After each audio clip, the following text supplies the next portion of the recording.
pray and think. I think and pray to several subjects. Heaven hath my empty words, whilst my invention hear not my tongue. Anchors on Isabel. Heaven in my mouth, as if I did but only chew his name, and in my heart, the strong and swelling evil of my conception. The state wherein I studied is like a good thing, being often read, grown sere and tedious. Yea, my gravity, wherein let no man hear me. I take pride. Could I with boot change for an idle plume which the air beats for vain? Oh, place! O form, how often dost thou with thy case, thy habit, wrench awe from fools, and tie the wiser souls to thy false seeming? Blood. Thou art blood. That's right, good angel on the devil's horn, 'tis not the devil's crest. How now? Who's there? One Isabel, a sister, desires to see you. Teach her the way.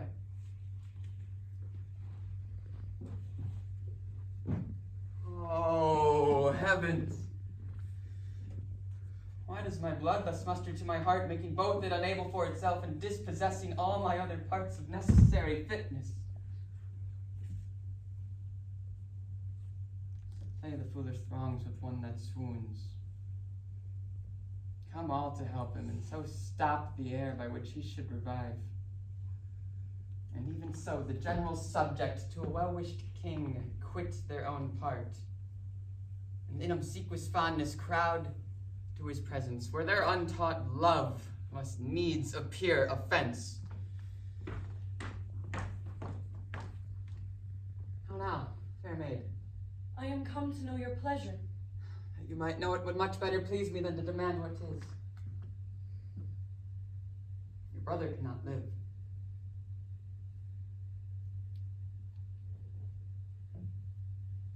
Even so, heaven keep your honor.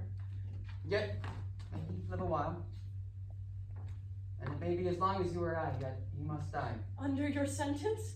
Yea. When, I beseech you, that in his reprieve, longer or shorter, he may be so fitted that his soul sicken not. Fie these filthy vices. It were as good to pardon him that hath from nature stolen a man already made, as to remit their saucy sweetness that do coin heaven's image in stamps that are forbid. 'Tis all as easy falsely to take away a life true made, as to put metal in restrained means to make a false one. 'Tis set down so in heaven, but not in earth. Say you so. Then I shall pose you quickly. Which had you rather, that the most just law now took your brother's life, or to redeem him give up your body to such sweet uncleanness as she that he has stained? Sir, believe this. I had rather give my body than my soul. I talk not of your soul. Our compelled sins stand more for number than for account. How say you? Nay, I'll not warrant that. For I can speak against the thing I say. Answer to this. I, now the voice of the recorded law, pronounce a sentence on your brother's life. Might there not be a charity in sin to save this brother's life? Please you to do it. I'll take it as a peril to my soul. It is no sin at all, but charity. Pleased you to do it at peril of your soul, were equal poise of sin and charity. That I do beg his life. If it be sin, heaven let me bear it. You granting of my suit. If that be sin, I'll make it my morn prayer to have it added to the faults of mine, and nothing of your answer. Nay. But hear me. Your sense pursues not mine. Either you are ignorant or seem so. Crafty, and that's not good. Let me be ignorant, and in nothing good, but graciously to know I am no better. Thus wisdom wishes to appear most bright when it doth tax itself, as these black masks proclaim and conceal beauty 10 times louder than beauty could displayed. But mark me, to be received plain, I'll speak more gross. Your brother is to die.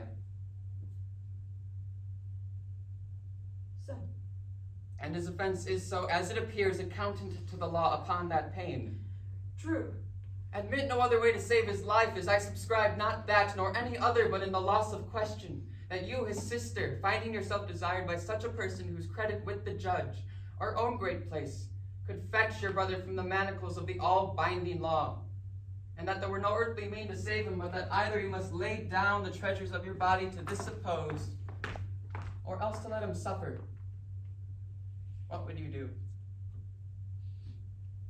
As much for my poor brother as for myself. That is, were I under the terms of death, the impression of whips I'd wear as rubies, and strip myself to death as to a bed that longing have been sick for, ere I yield my body up to shame. And must your brother die? And 'twere the cheaper way. Better it were a brother died at once, than that a sister by redeeming him should die forever. Were you not then as cruel as the sentence that you have slandered so? Ignominy and ransom and free pardon are of two houses. Lawful mercy is nothing kin to foul redemption. You seemed of late to make the law a tyrant, and rather prove the slighting of your brother a merriment than a vice. Oh, pardon me, my lord. It oft falls out to have what we would have. We speak not what we mean. I something do excuse the thing I hate. For his advantage that I dearly love. We are all frail. Else let my brother die. If not a fettery, but only he owe and succeed thy weakness. Nay, women are frail too. Aye. As the glasses where they view themselves, which are as easy broke as they make forms. Women, help heaven. Men their creation mar, in profiting by them. Nay, call us 10 times frail, for we are soft as our complexions are, and credulous to false prints. I think it well. And from this testimony of your own sex, since I suppose we are made to be no stronger than faults may shake our frames, let me be bold. I do arrest your words, be that you are, that is, a woman.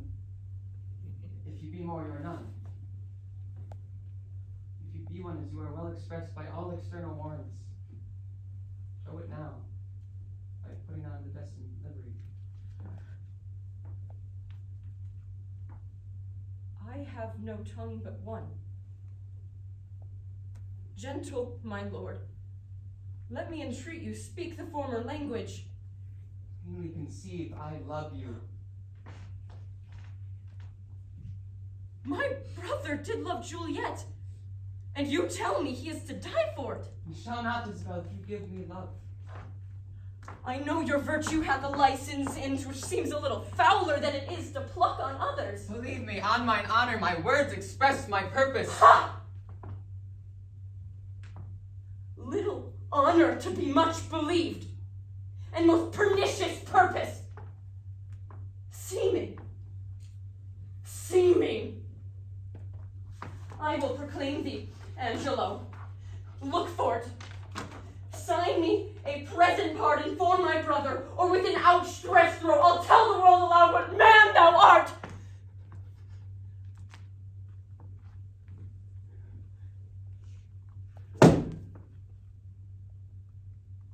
Who will believe thee, Isabel? My unsoiled name? The austereness of my life, my vouch against you in my place of the state, will so your accusation overweigh that you shall stifle in your own report and smell of calumny. I have begun. Now I give my sensual race the rein. Fit thy consent to my sharp appetite, lay by all nicety and prolixious blushes that banish what they sue for. Redeem thy brother by yielding up thy body to my will, or else he must not only die the death, but thy unkindness shall his death draw out to lingering sufferance.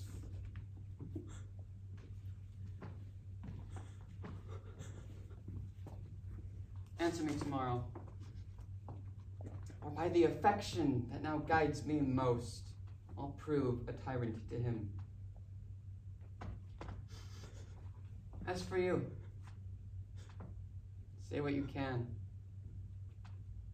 My false o'erweighs your true.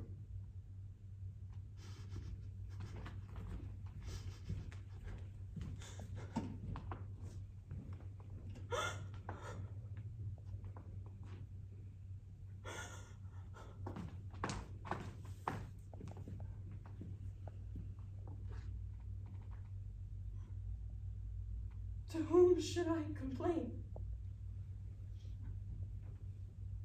Did I tell this, who would believe me? Oh, perilous mouths that bear in them one and the self-same tongue, either of condemnation or of proof. Bidding the law make curtsy to their will, hooking both right and wrong to the appetite to follow as it draws. I'll to my brother, though he hath fallen by prompture of the blood, yet hath he in him such a mind of honor that had he 20 heads to tender down on 20 bloody blocks, he'd yield them up before his sister should her body stoop to such abhorred pollution.